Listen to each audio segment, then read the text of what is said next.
All right, good evening, everyone. Welcome to episode 50. It is a milestone evening for the Dads and Ed crew. We have hit 50, halfway to 100.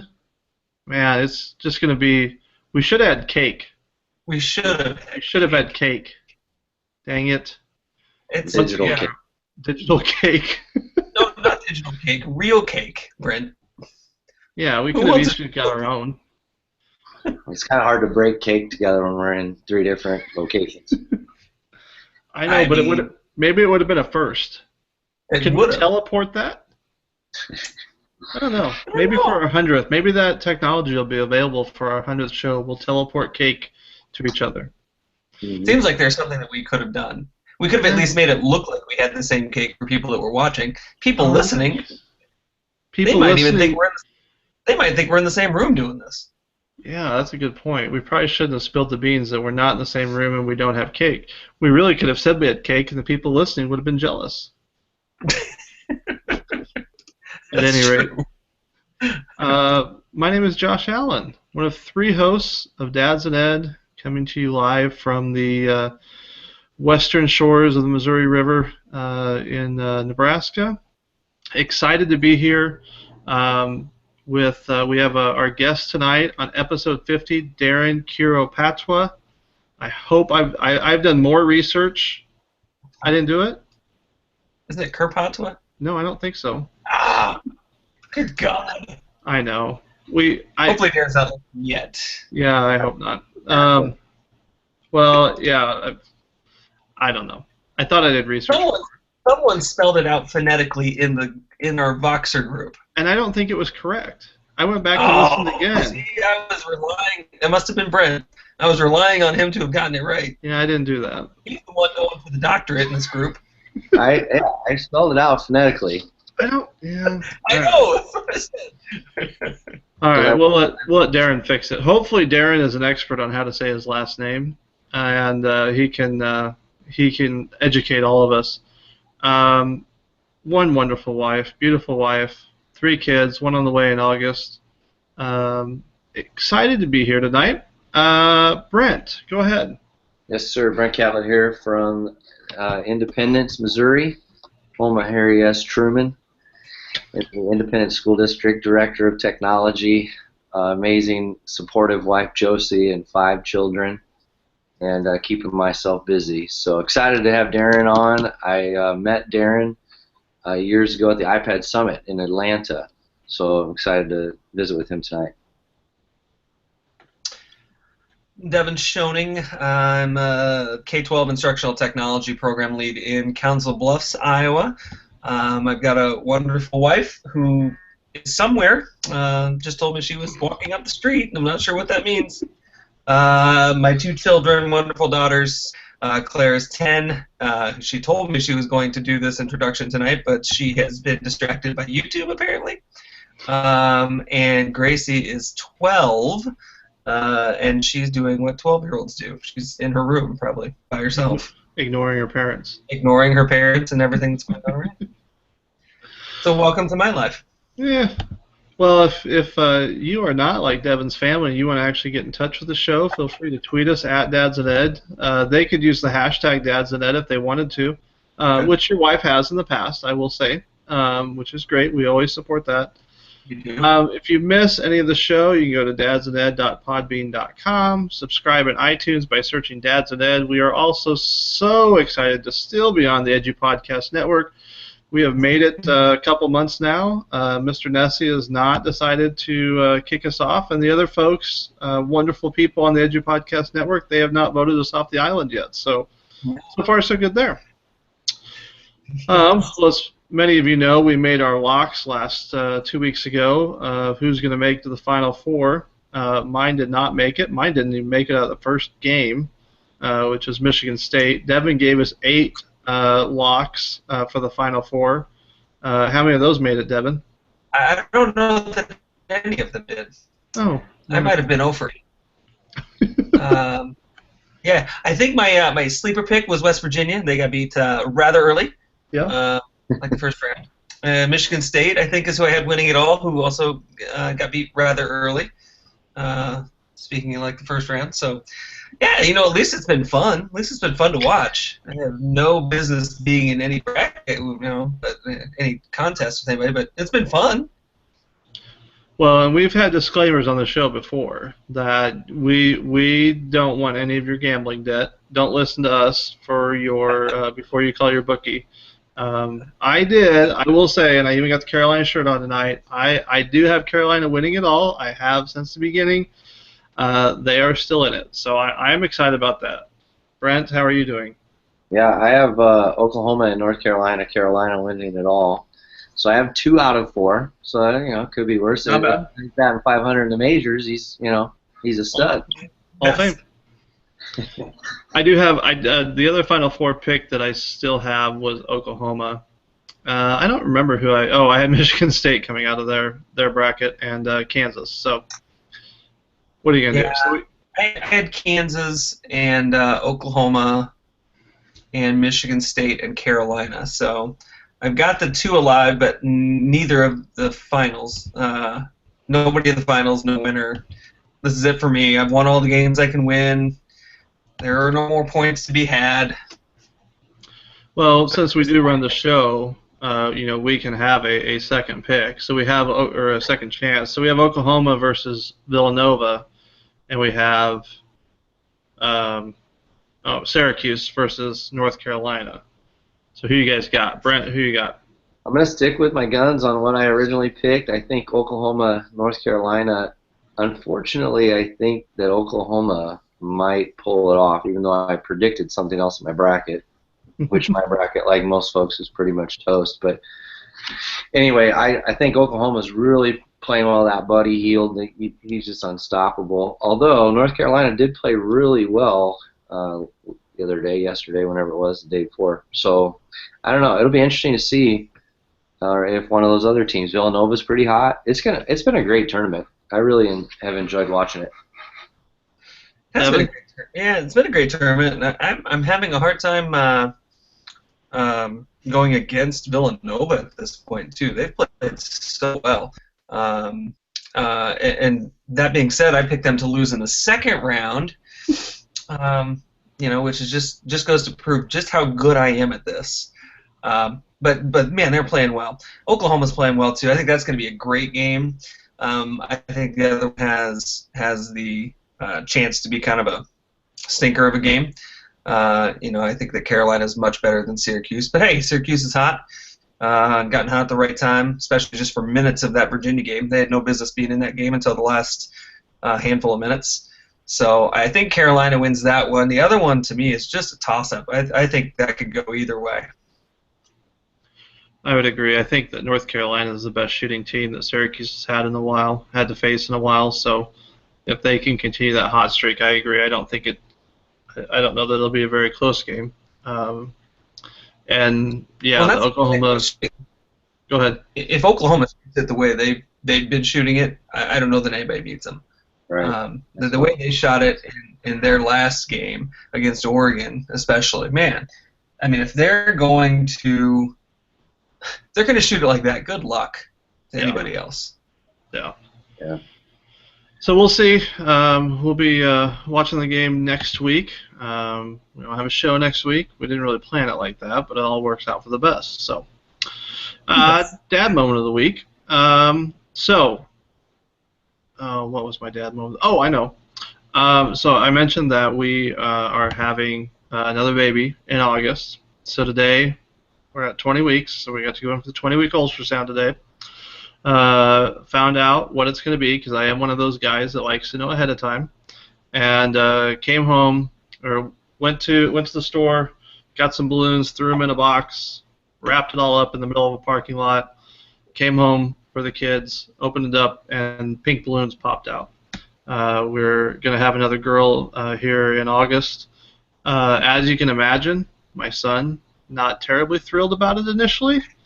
The other 2 girls, stoked about it initially. So my son's concerned that he's going to lose his room because he has the big room, and the 2 girls have been sharing the smaller one.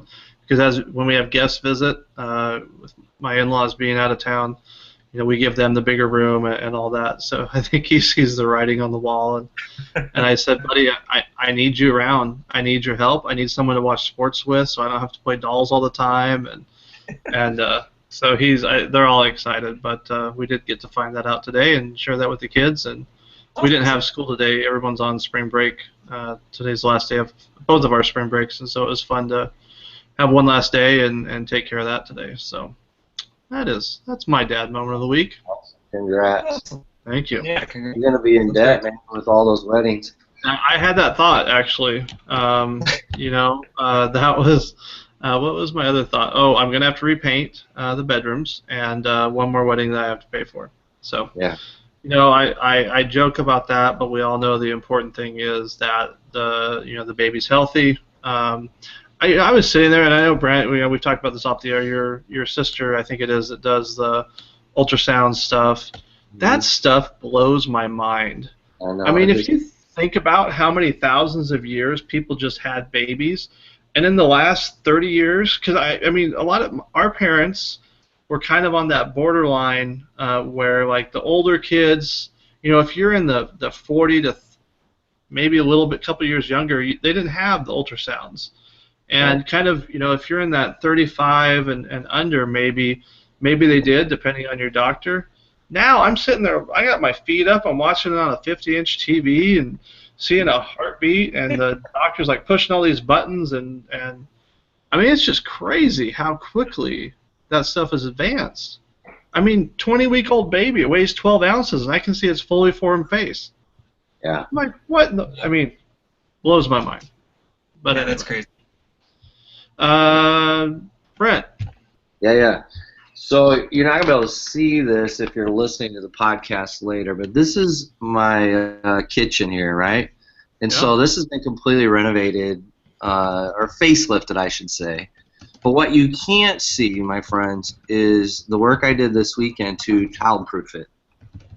So now every door and drawer has a childproof lock on it.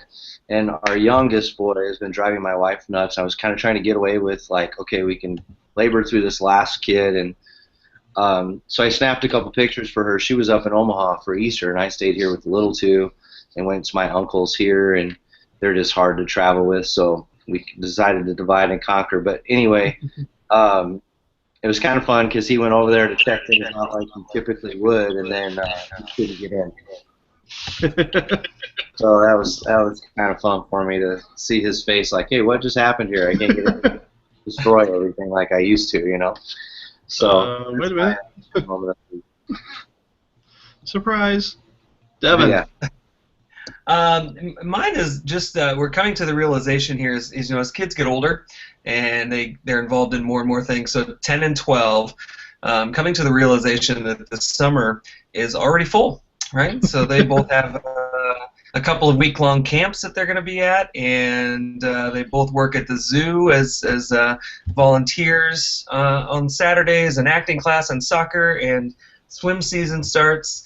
And so it's getting harder and harder to squeeze in things like my golf trip every year, with friends without missing some of this stuff or too much of this stuff. So that realization is already here that even at 10 and 12, summer has filled up and we're not even into April yet.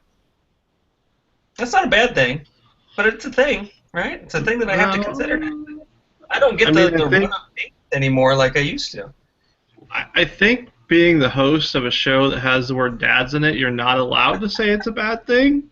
But if we want to talk a little bit more about this after the show, maybe we can sort through the actual issues that are arising from this. Yeah, no issues. I mean, my golf trip will be what it is, but it's just thinking that, gosh, we're going to get back. Aaron and I are going on a 15-year anniversary to Maine this June. And it's like the minute we get back from that, or while we're gone on that, one daughter goes to a week-long camp. We get back, and then 3 days later, they both go away for a week-long camp. Then they get back from that, and it's just kind of like crazy. And then all of a sudden, it's going to be the next school year. So, no, it's good. Nothing bad. But, man, sure does fill up time. It's tough getting old, man. Tough getting old. Especially with kids. All right, ladies and gentlemen, we are excited to have the Director of Learning at Hanover School Division, Darren Kuropatwa. Darren, how bad did I mess up your name? Not badly at all. That was well done. Way to go, Josh. What can I say? Darren, go ahead and introduce yourself. Well, you just did a great job right there. I know, but I didn't talk about the kids, all that other stuff. True. Go with that. Okay, so yeah, I've got 4 kids. My oldest, my son, is in his second year university doing an arts degree. Then I've got 3 girls. My oldest daughter is in grade 10. And then I've got 2 in elementary school. Shoshana is in grade 4. She's in grade 4, and Sadie is in grade 2. And nice. So you're all over the place. Yeah, well, you know what? There was one year we actually had them in. We had for a while there. They were going to a parochial school. They're all 4 of them. Sadie was in kindergarten, and Cass was in grade 12. And so we had all of them for 1 year in one school, and that was kind of awesome. For 1 year. But that will never happen again. So you can attest. You can attest with having all those kids. Time gets sucked away. There's no time for anything, right? Yes. Yeah. I mean, and you know what? So we only had 2. We only had 2 because we only had 2. We had them involved in. Oh, this activity, that activity, another activity, and then as the family grows, it just got to be a point where there was no time to spend any family time together, and so we've actually let all of that go. And I think the only thing is 2 of them were taking piano lessons in the house. The teacher would come to the house. Other than that, if they wanted to do something, let's go do it. But it changed the family dynamic. Everyone kind of relaxed a whole lot, and it was that was much more conducive to just kind of connecting as family. Right. Because our lives became about the activities and not the people, and that's right. Not right. So Darren, hey, it's been a while since I've seen you. I don't know if you remember, but I came to iPad Summit, and there was a pre-workshop you did there, and I really enjoyed that. To this day, still remember how you put video together, and we went out. You taxed us with going out and creating these little short clips, and we put it together. And I used it later in some PD and took it to teachers. So I just want to first of all say you inspired me from that time together, and so I'm excited to visit with you tonight. But can you tell us a little bit about where you're at now in the realm of just what you're doing in education and some of your passions and things that right now you're excited about teaching and sharing and with other people? So that workshop that you were talking about is kind of like in some ways it's kind of like become my thing. Like I like doing things where everybody contributes to the story. And all these small bits added together allow us to create something wonderful together that we can then share and publish and point at.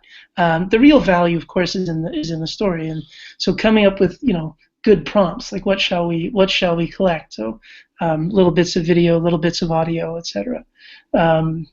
So that started off when I started doing that. I used to call it quick create.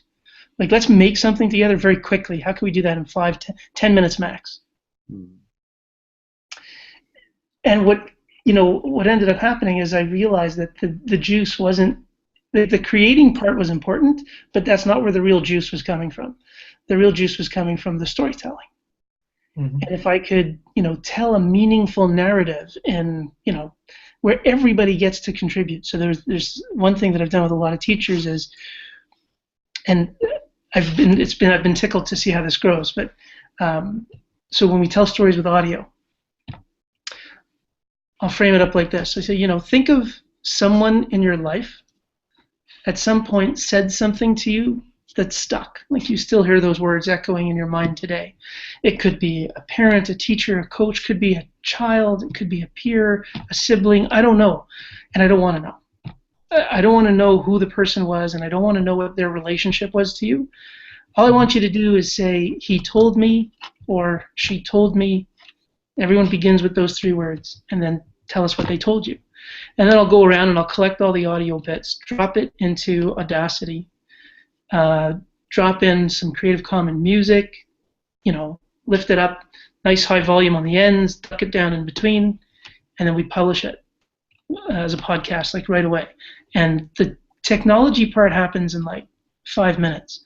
What takes a while is people are thinking like, okay, who said something to me? What do I want to share? And then when you play it and you hear it, and everybody's listening to each other say, he told me, she told me, whatever it was, they're trying to fit the pieces together. Mm-hmm. One of the best stories that's ever been told this way is really short. She said yes. And it's like, you don't need to know the whole backstory or anything. You put the pieces together really quickly. So what I ended up doing is I've kind of shifted now to being, when I'm working with teachers, it's much more about the storytelling. Mm-hmm. Because the way we make learning sticky, complex ideas can be easily integrated when they're pinned or hung on a narrative that's memorable, particularly if it has an emotional component. So, you take a story like that, and so I show a bunch of examples. Anyways, one teacher went off, leaves my workshop, she goes back to her class, and she's teaching, I don't know if it was grade 1 or 2, something like that. And she's getting ready for parent-teacher interviews. So she has the kids say, my mommy always tells me, or my daddy always tells me, right? Mm-hmm. And she records this, and she puts the music behind it, and the parents come in, and they're listening to this, right? Can you imagine? Like, and just there's not a dry eye in the house. Like everybody's bawling. My mommy always says she loves me. My daddy always hugs me or whatever. And like even the dads are all crying and stuff. So I was just tickled that she was able to kind of take that kernel of an idea and have something that had such a strong impact on her class and her community, like her parents. So my stuff, my passion, if you haven't, probably figured out, is the storytelling. How can we leverage technology to tell powerful stories, to take sometimes complicated narratives and pin them on a story, tell them in a powerful way, have everyone participate and contribute. And now my current job, as Josh said, I'm the Director of Learning for the Hanover School Division in southern Manitoba. And what we're doing right now, I guess our main focus is we're division-wide. I'm responsible for the professional growth of teaching staff, the administrative staff, helping teachers improve instruction and assessment K-12, and the deep learning plan for the division. And the way we're doing that is we're creating a culture of inquiry across the division. So it involves learning through play in the early years, up through more in-depth, inquiry-driven learning in the later years. I rambled a bit there. Does that help bring that up? Absolutely. Yeah. It actually reminds me, I think there was a time where I remember seeing you and talking to you, Darren, was at BLC, and I think it was BLC 12. If I'm remembering. I think it's been 12 was the last time I was there. But just before we get into some of the stuff about that, can you talk a little bit about that conference? That's maybe my favorite conference to go to. I absolutely love BLC, and I know that you've been part of that for a long time. Can you talk about maybe what makes that one a little bit different? It always feels different when I go to that one versus some other conferences. Yeah, it's you know what? Actually, it's my favorite. It's my favorite conference. When I first started going, the first year I went was 2006, and it's funny how that happened. I was Alan November had come to do a workshop here in Winnipeg, so I had known about some of his work online, so I wanted to go. So I went to the workshop, and then during the workshop, he asked these questions. He says, "Does anybody here know what a blog is?" So I raised my hand. I said, "Does anybody here have a blog?" So I raised my hand. "Does anybody here blog regularly?" I raised my hand. "Does anybody here blog regularly with the students?" And with each question there were fewer and fewer hands up. When he asked, "Are you blogging with your students?" mine was the only hand up. So it's 2005 when he was doing this, right? So next thing I know, he asks me to come up and start presenting to the audience. Like, I'm like, whoa, I came here to learn. Long story short, he ends up inviting me to come to present at PLC, and then I've been fortunate to be invited back every year since. And what I really like about that conference is it has a boutique feel to it, in that it's small. Like, you really get to know everybody. You really will run into all the presenters and all the attendees one way or another. Even though it's pushing about 1,000 now that they moved to downtown Boston. They used to be about 300 or 400, and now they're much bigger. But it still has that boutique feel about it. And it has a real international flavor. Like, you run into people there from, the international schools, so all over, Southeast Asia and Europe and Eastern Europe, Western Europe. You get people from Australia, from New Zealand, from across Canada, United States, of course, just everywhere. So you really get this conversation that spans boundaries. And so it's so easy for us to kind of get focused on the issues of the day in our spheres, or our personal passions. Whatever that is, this kind of shows that we really all, no matter where we are in the world, kids are kids, teachers are teachers, and we're all dealing with more or less similar issues. Right. I really love that, and I love learning from people who have a very different view on the world. Agreed. Well, and Darren, one of the we joke a lot about the research that we do on this show, and I was telling the guys when we started that not murdering your name was one of the most researched topics I've ever done. And ironically enough, one of I did a little YouTube search and found something from BLC that you had recorded last year about digital ethics versus digital citizenship, and I was really fascinated. I love your take on the smaller chunk, under the bigger umbrella. Talk a little bit about either that video or just kind of your overall. And you said in the video that you have a book coming out as well. So talk a little bit about that, and obviously that goes right into your passion that you were talking about with creating the digital narrative to share what's going on and talk about some of those things. So give us a little background on that and talk about your book a little bit too. Sure, thanks. Thanks a lot, Josh. So the book is. The working title right now is Persistent Kindness, Teaching Digital Ethics and Citizenship.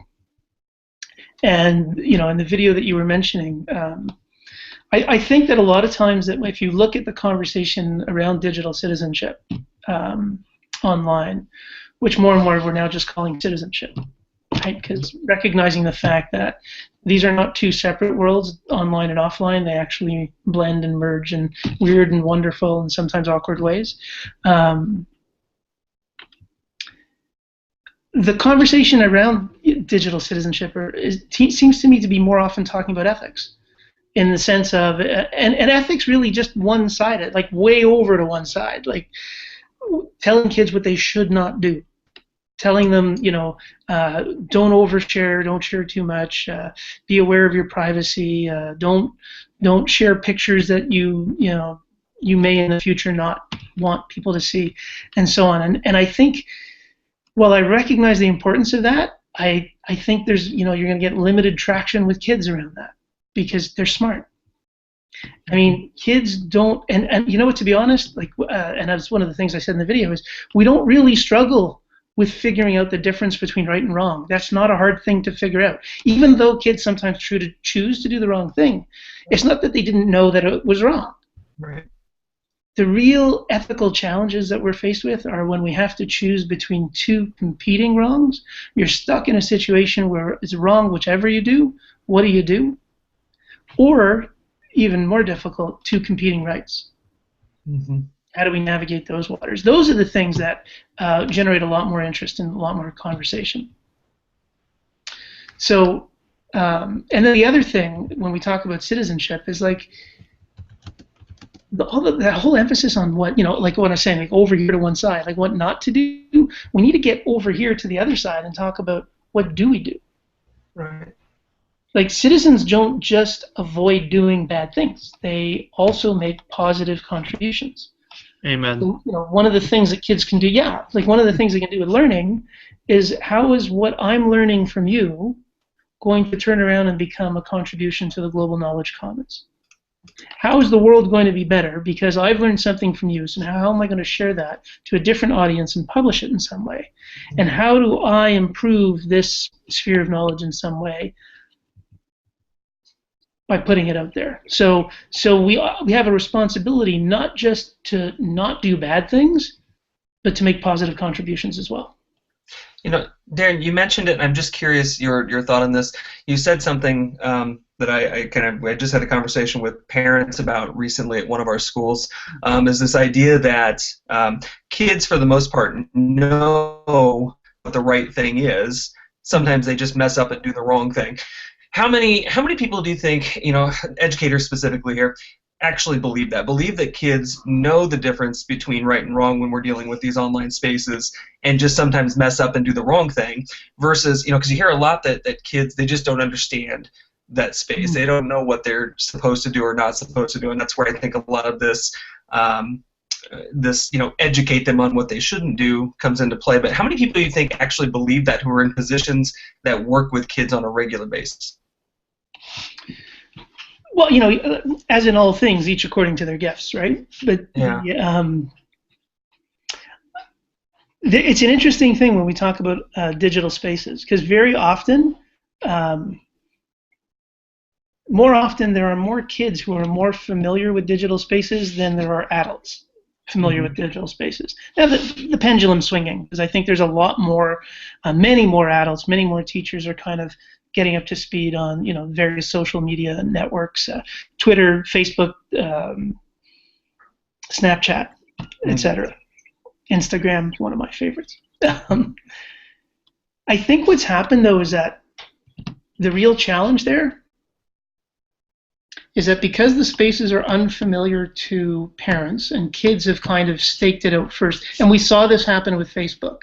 I mean, I don't know about you guys, but I was introduced to Facebook by my students, and kind of didn't really understand the hype until my students showed me around, and I kind of got it very quickly.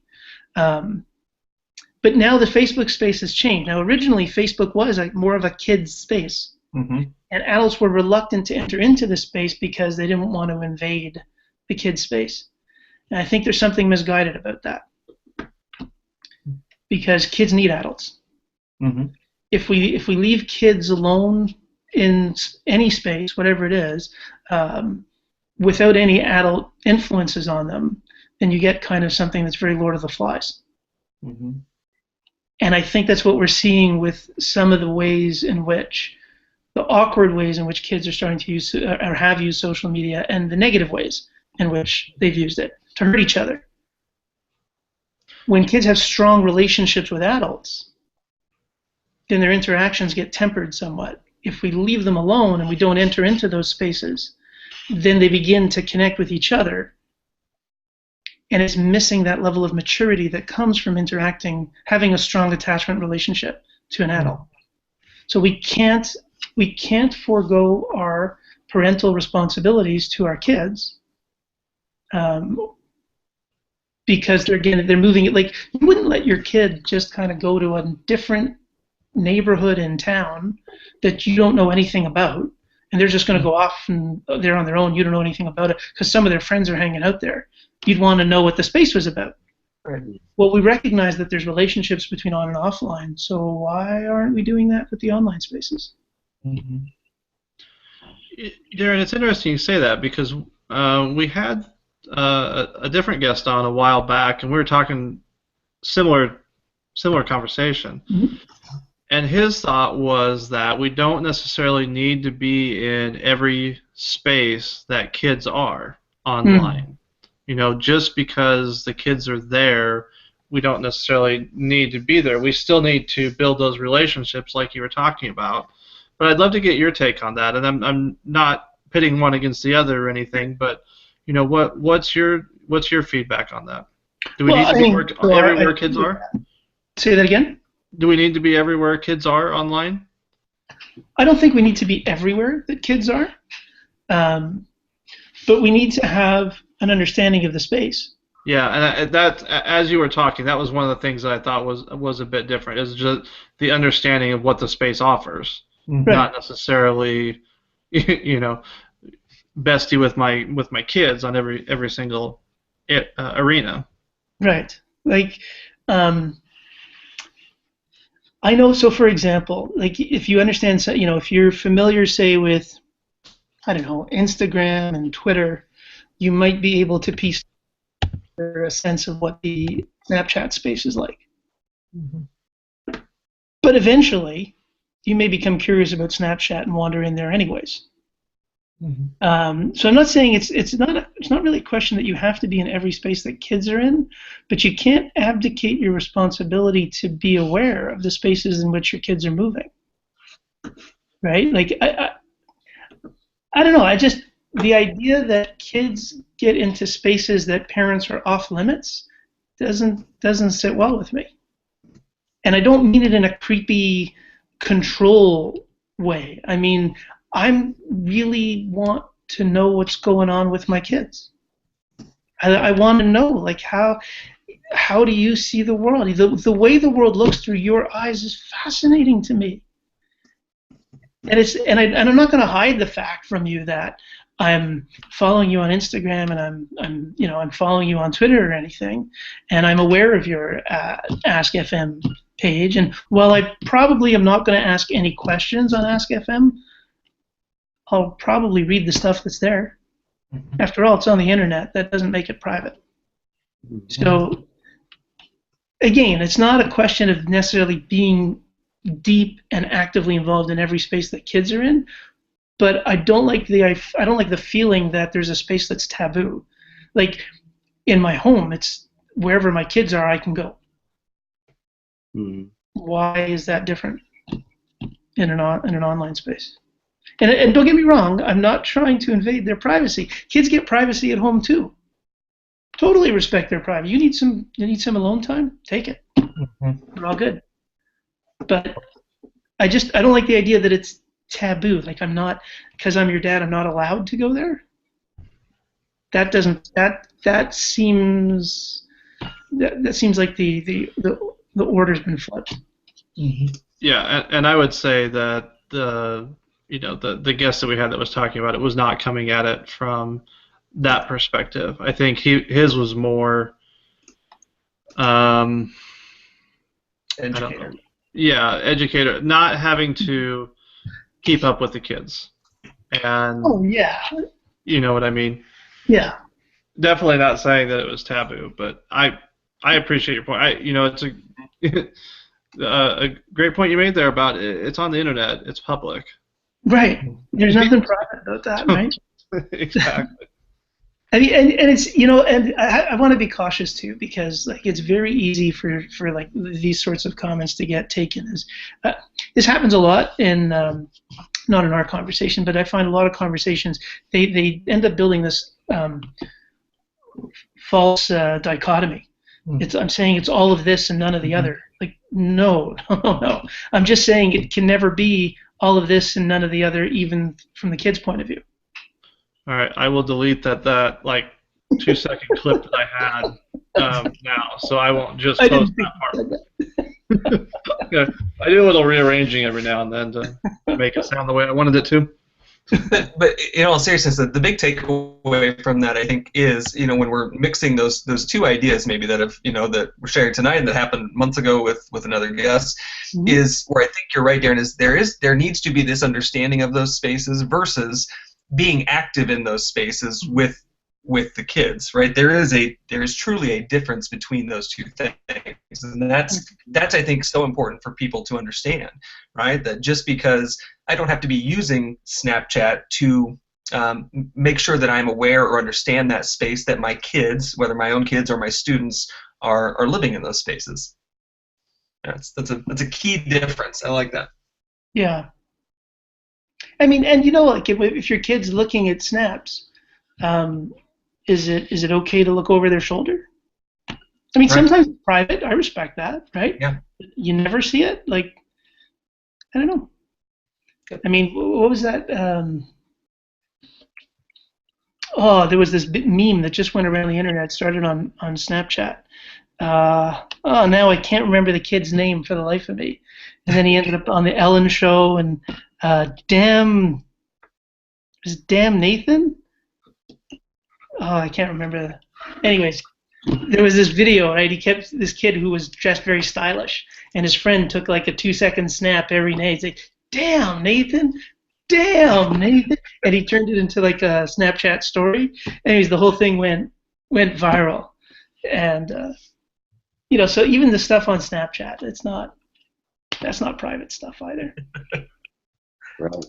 Darren, you recently wrote a blog post, your kids, and your phones, and I took some time to look through your presentation. I kind of have a two-folded question, but one of the lines in there you talked about that, and you've kind of talked about it a little bit this evening about, we have to move beyond stranger danger and scare tactics and so on. And I like how you said, that we're not moving the conversation and discussions of how to deal with something that's gone wrong. And I really liked that point. And then as you were talking earlier, I was thinking about your presentation that you linked up in there as well around Dana Boyd and It's Complicated, which is kind of what we're talking about, which was a great book that I really enjoyed reading. And I was just mentioning, guys, pre-show I just read, oh gosh, I just lost the name of it. Thought I had it saying there. Anyway, it's by Julie Smith. It's media literacy oriented. Master of the Media is the name of the book. Okay. And I'm just trying to continue to formulate my own thoughts around all of this because I feel like I was talking to some guys at work today about this a little bit, knowing you were going to be on here, around the idea of, this whole like we tell them this or that or the other. But I really like that statement about what happens when it goes wrong, or why aren't we teaching to that? And so if you could just speak to that a little bit, I just am curious to get your take. So yeah, so one of the things that I find a lot of times in a lot of schools, they often invite more and more local police force to come in and give a talk about some of the issues around things that go awry with social media.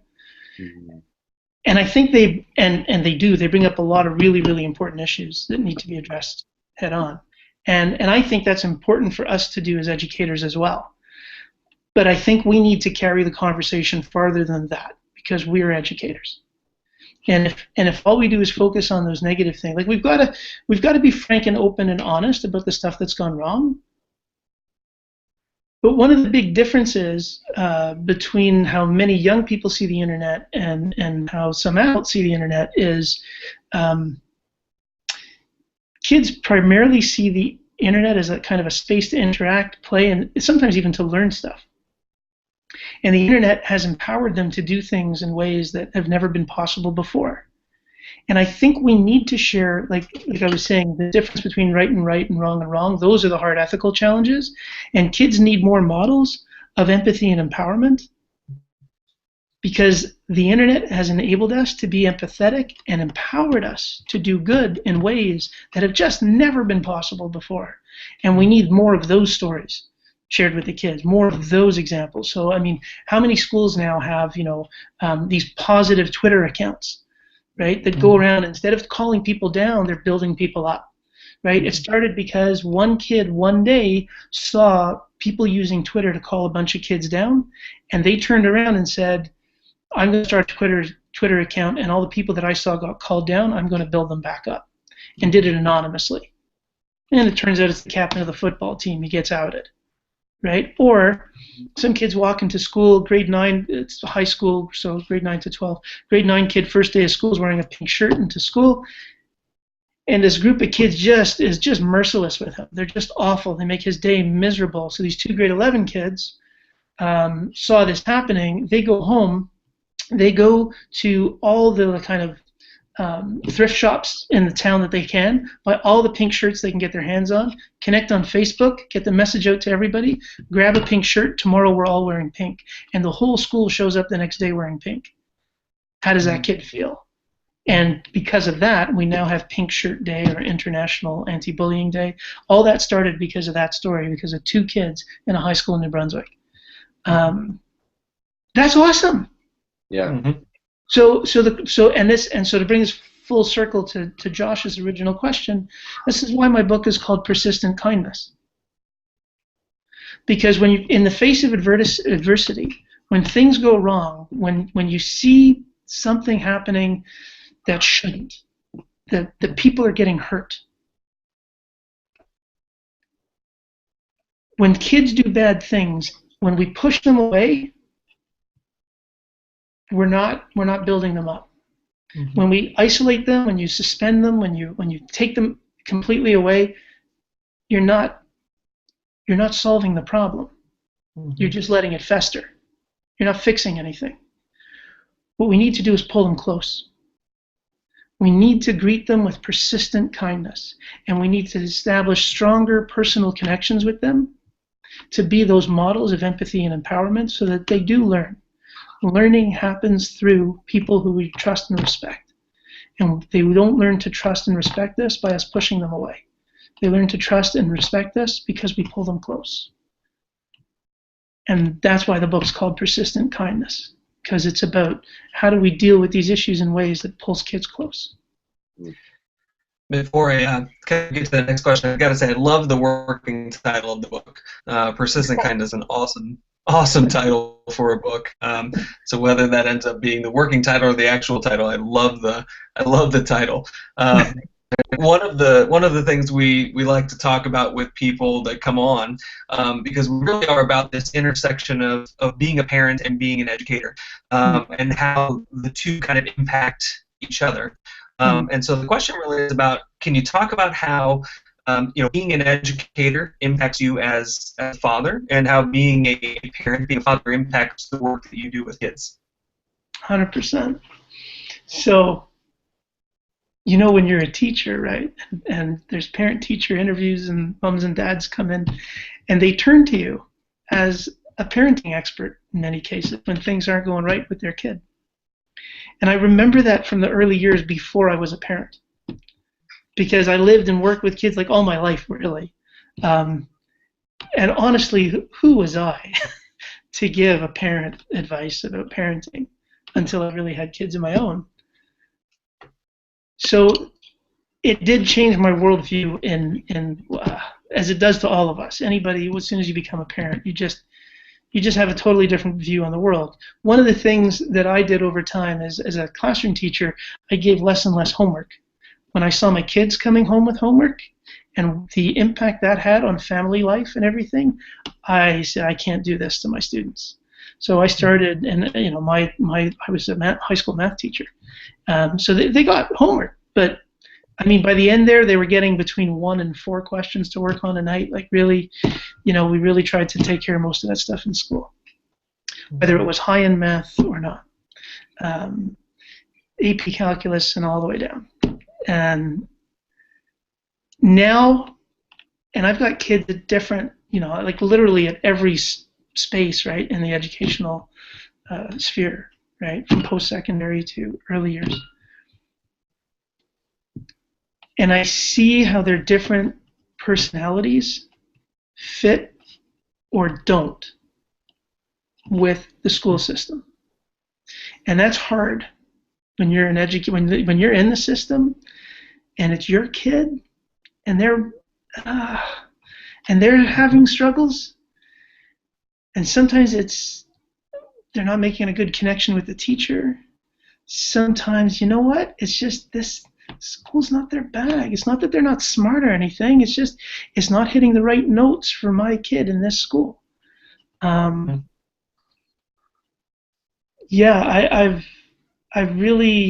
It's really come to change my worldview about what we need to do as educators for kids in schools, and the base fundamental thing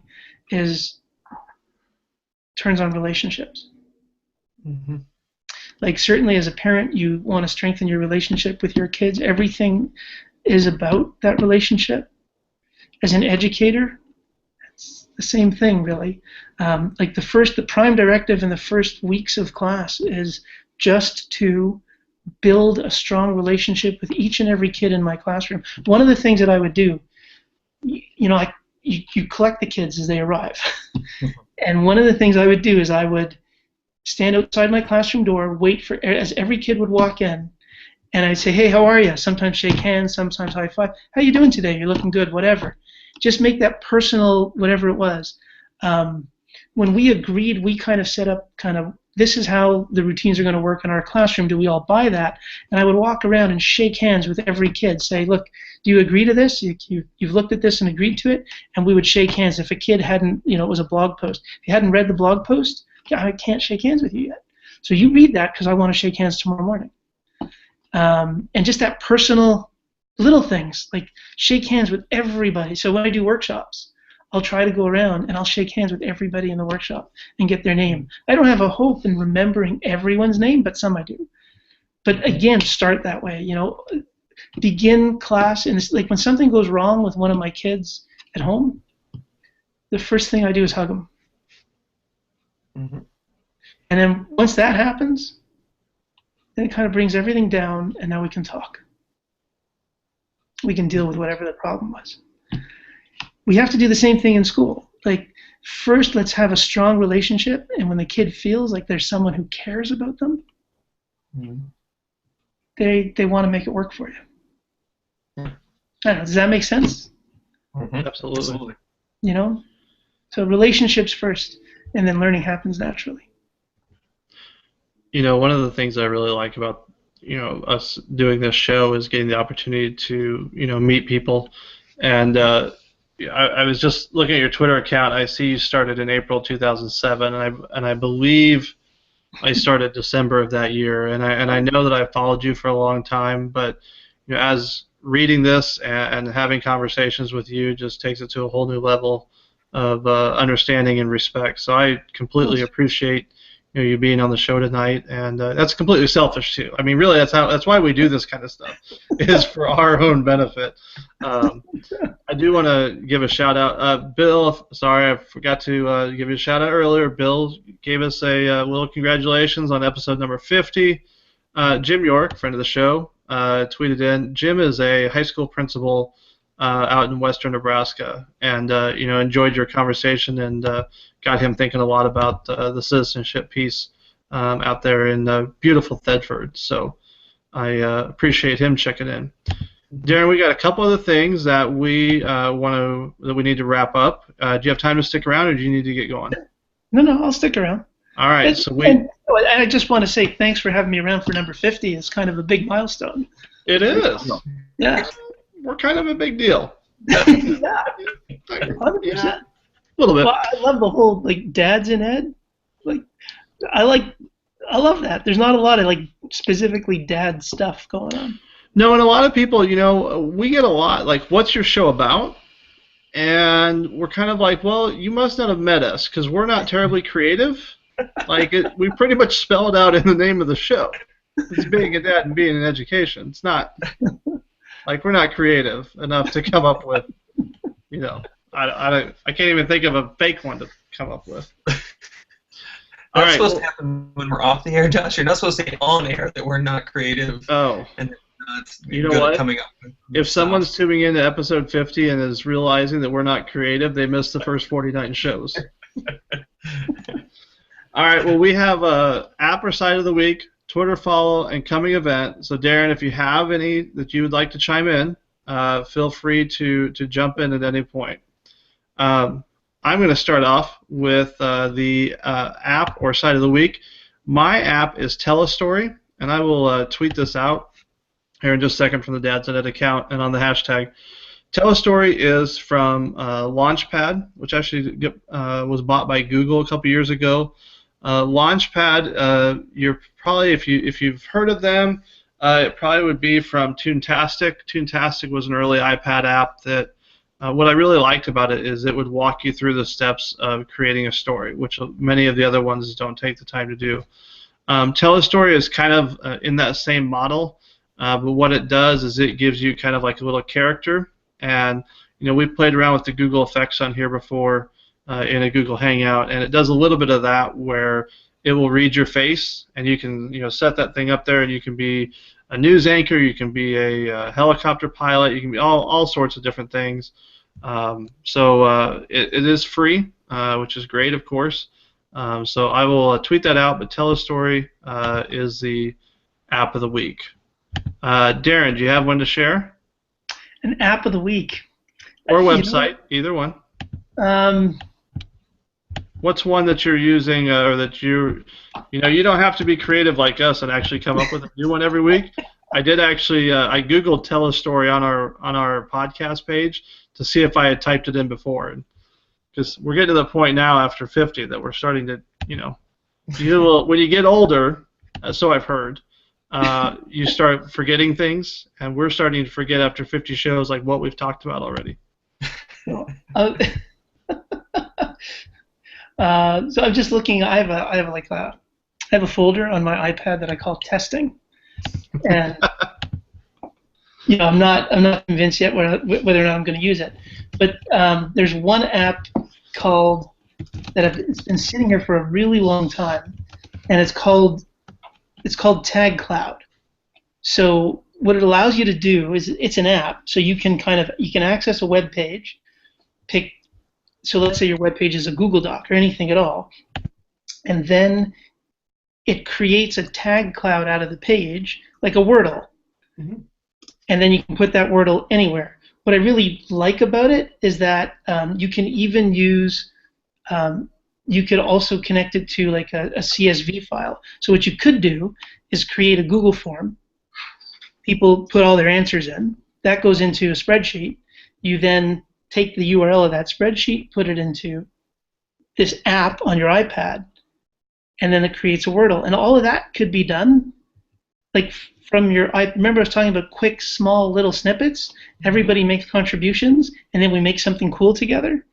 Mm-hmm. I don't know. I haven't played with it enough yet to say like this is a good way to do that. But Tag Cloud is what it's called. I actually love the idea of a testing folder on your iPad.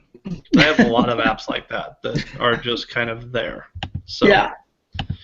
All right, Twitter follow of the week, Mr. Catlett. Yes, I am going to tweet, or I just tweeted to the Dad's in It hashtag, a young lady by the name of Kara Welty, spelled Kara_Welty, Welty.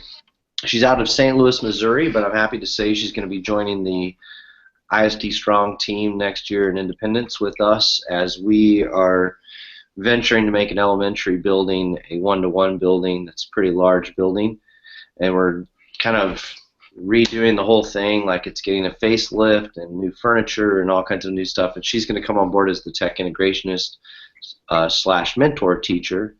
So I'm very excited to have her on the team and looking forward to working with her. So just what I know of her so far, and I got to meet her at Ed Camp St. Louis and then saw her at METC as well. She's awesome and just always ready to collaborate, learn, and grow. So that's my Twitter follow. Wonderful. Darren, who is, we're going to do someone who works in our district here in just a second, but outside of your district, who is someone that we need to make sure that we're following, either educational or parenting related? There is. Well, there's so many, but actually, as I was thinking about the show tonight, and I had no idea where the conversation was going to go, so there's this kind of geeky thing I did. This goes back, I guess, 2 summers ago. So what I did, the Twitter account is called @PedagogyLinks. Pedagogy Links, one word. And what I did was I created like a dummy Gmail account that allowed me to create a dummy if this then that account. And what it does is this if this then that account goes and a Twitter account called Pedagogy Links. And what it does is it scans Digo and Pinboard for anybody who adds a new link that has the tag pedagogy on it. And every time they do that, it adds a link, it tweets that link from that Twitter account. So it's a bot. Mm-hmm. And then what I do is I subscribe to that Twitter feed and turn on mobile notifications. Now, it turns out that it's around, I don't know, 6 or 7 every evening. I suddenly get like 20 notifications. And a lot of them, like many of them, may not be any good, but every now and again, there's like this real gem in there, and I've used that to kind of deepen my own understanding and my own learning around pedagogy.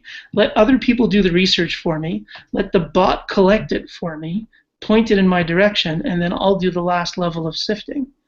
And I have another bot that does that for learning and another one that does that for leadership.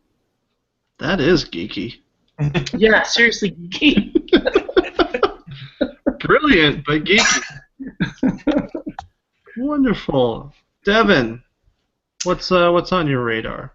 We'll do a couple things. One is pretty close, but you can still certainly register. The Iowa 1-to-1 conference is coming up next week?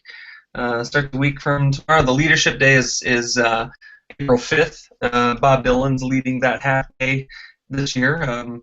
Former guest on the show and friend of the program.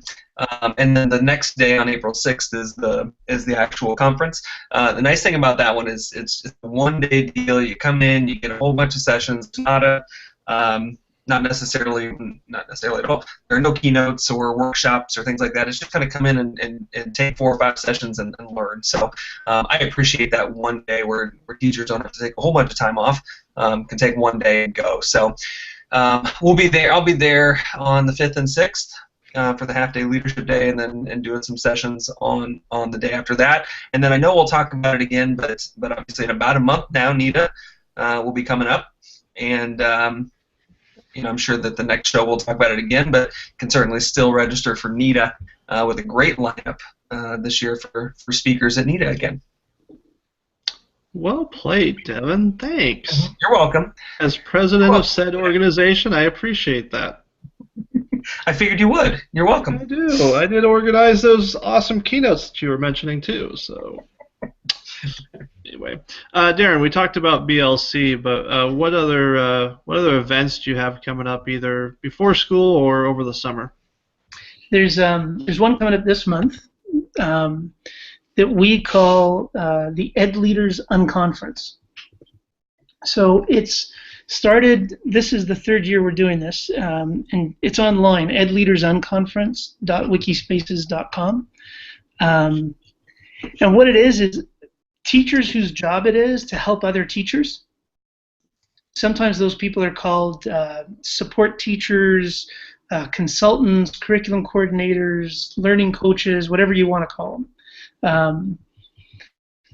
There's really, a couple of colleagues and I noticed that there's really not a lot of PD directed at those people. How do I help an adult learner get better at their pedagogy?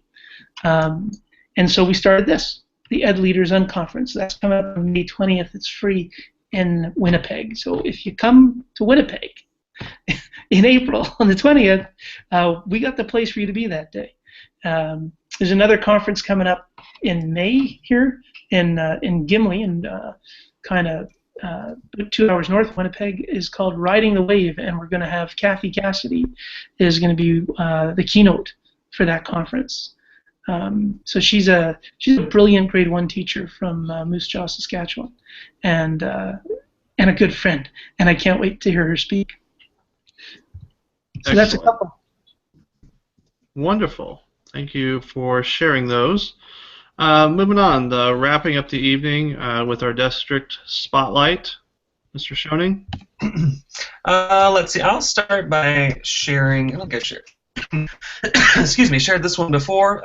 Our Department of Teaching and Learning has an account called @CBLearns that they do a great job of sharing good things happening in our classrooms, or in our schools, or things that have been shared in the newspaper, or sharing ideas that we're wrestling with as a district. So I will share that one, and I think they do a nice job of sharing the things that are happening in our district. @CBLearns.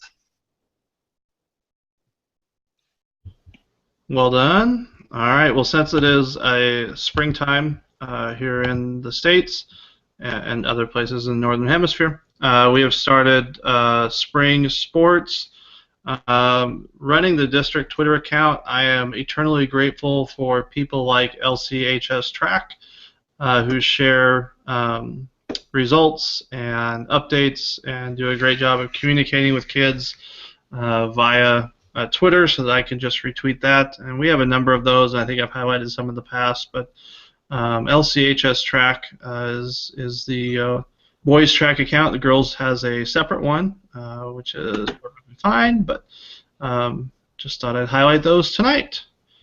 Mr. Catlett. Yes, I'm going to roll with Dr. Oliver for my district, assistant principal at one of our high schools. He's at Randy Oliver 14 on the Twitters, and he has 3 kids of his own, and just doing an awesome job in our district. And so I just want to shout him out and say keep up the great work. He, you know, I talked to him the other day, and it's like he's up there busting his tail to the wee hours preparing for different things going on at the high school, and you know, he's kind of an unsung hero up there. So definitely want to give him some credit where credit is due. Excellent. Darren, is there someone that you can recommend to us from Hanover? Hanover School Division to follow? Yep, absolutely.